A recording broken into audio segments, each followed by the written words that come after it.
Good morning, friends. It's strangely intimate but very good to greet you in your homes. Who would have thought that we would spend so much time in people's houses during isolation? We've been in Jimmy Fallon's basement and Rick Mercer's living room, beside our colleague's laundry basket and with the teacher's cat.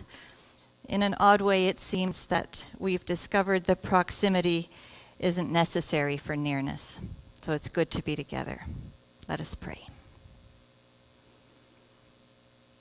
In the words that follow, spoken, thought, and heard, may the living word, our shelter and our strength, our hearth and our health, be a word of life for us all. Amen. After spending months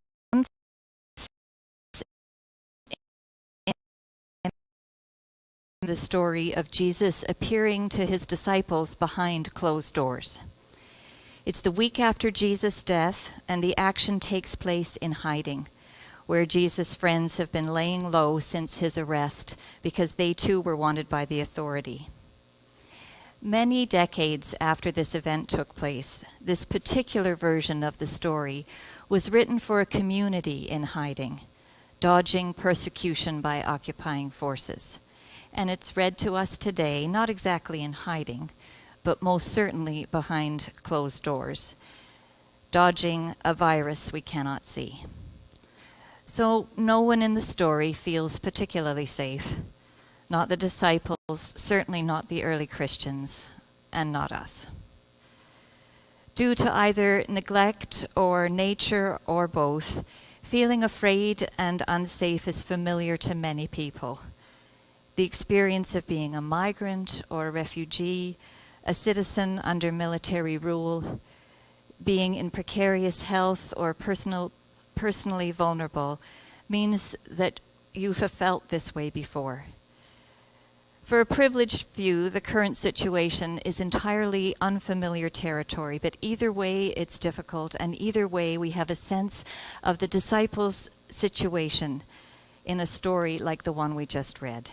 We, like them, have a fresh taste of fear in our mouths and a feeling of insecurity on our skin.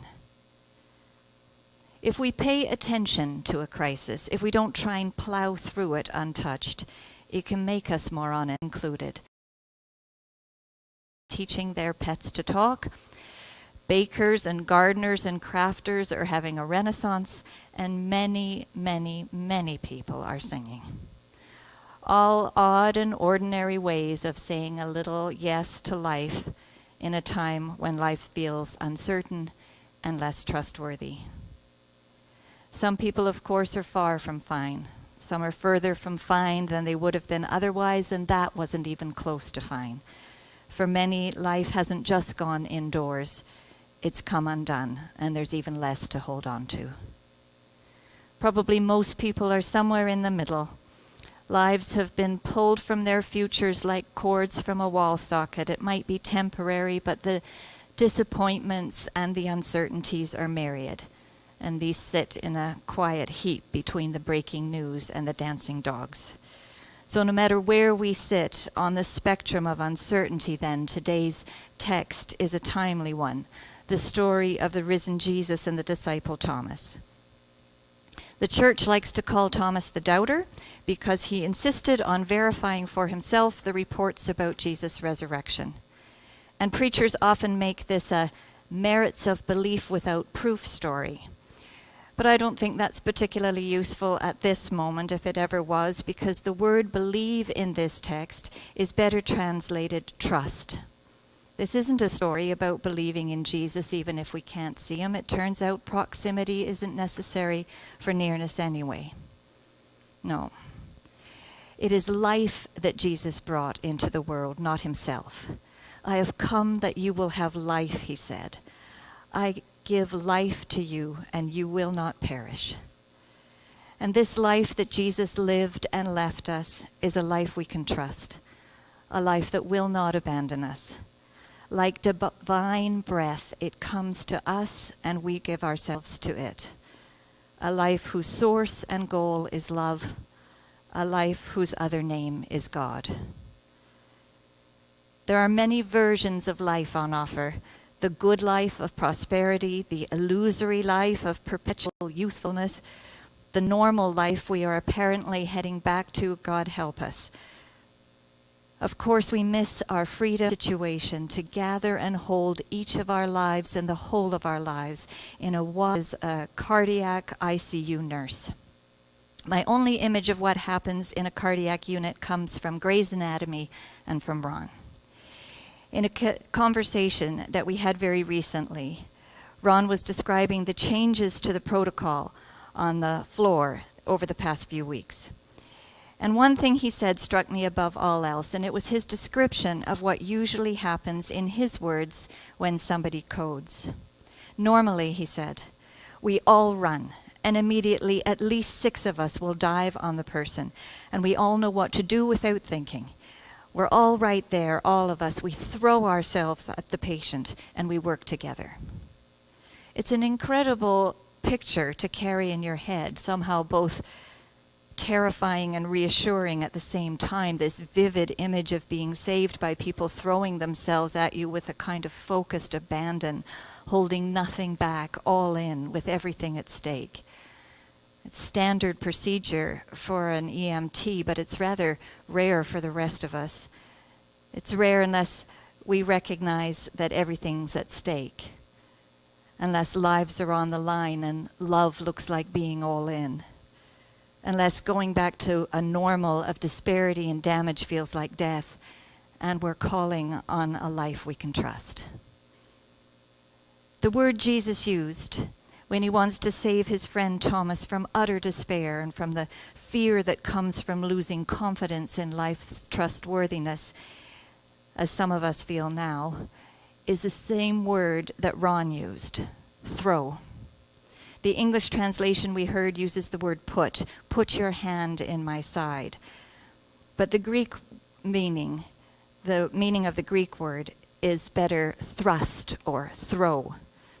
Add to that the word hand to the first hearers of the gospel connotes the continuity of life, and you've dramatically changed what Jesus said to Thomas. Thrust your life at mine.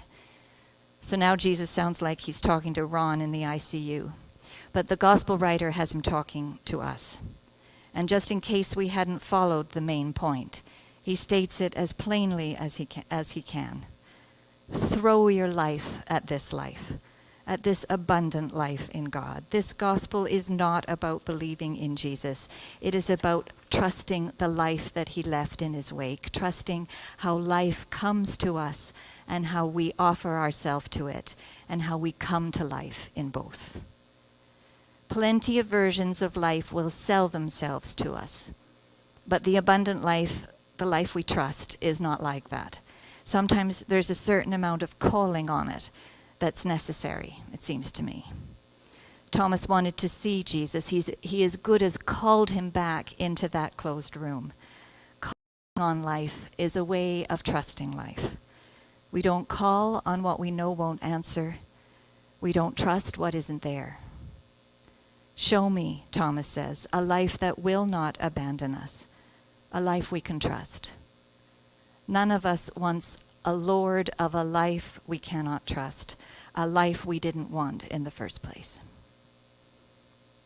Jesus appears and takes Thomas' hand and shows him something he can trust, not the prosperous life, not the illusory life, not the back to so-called normal life, but the imprint of the life Jesus had lived. Perhaps Thomas knew that when we place our lives and our love into that wide, entangled life to which everything belongs, it will mark us. It will mark us because your pain will wound me and my pain will wound you. The earth's sickness will scar me. The river's death will make us mourn. Jesus' life bore wounds because he entered life, he lived it, and he died for it. Like Jesus, our lives will bear the imprint of all we love when we belong to one another and to the whole of things.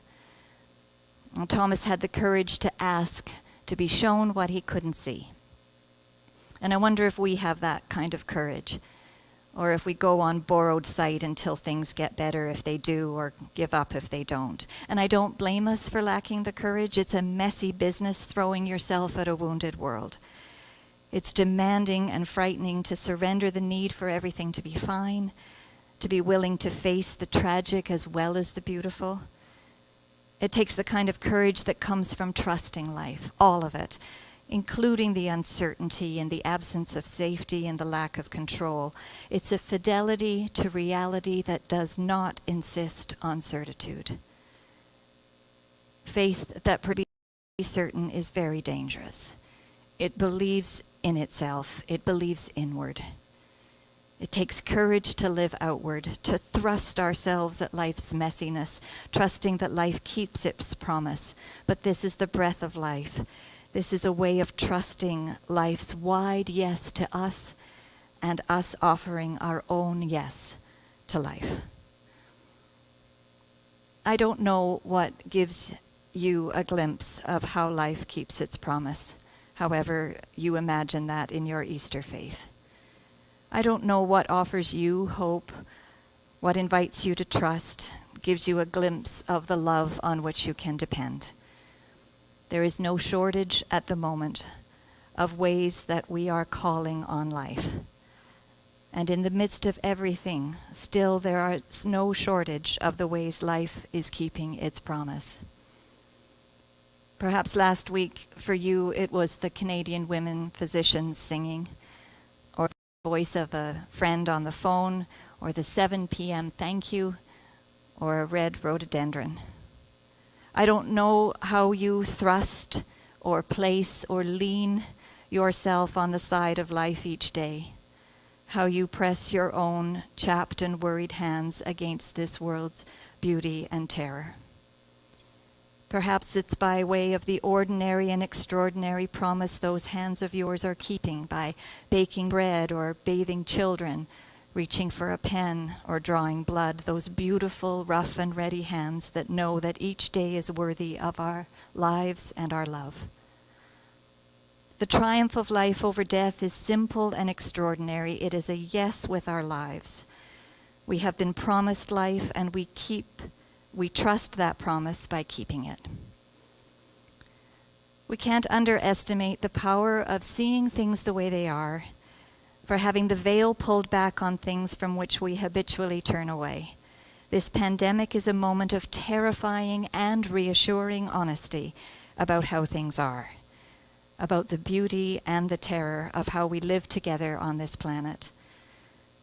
Calling on life is another way of trusting life. We do not call on what we know won't answer. We do not trust what isn't there, and we're calling on it now, in the bread and the cup, in the garden and the song, in the respirators and the paper hearts. We are calling on it now, in the love for this life and the one who gives, sustains, and raises it.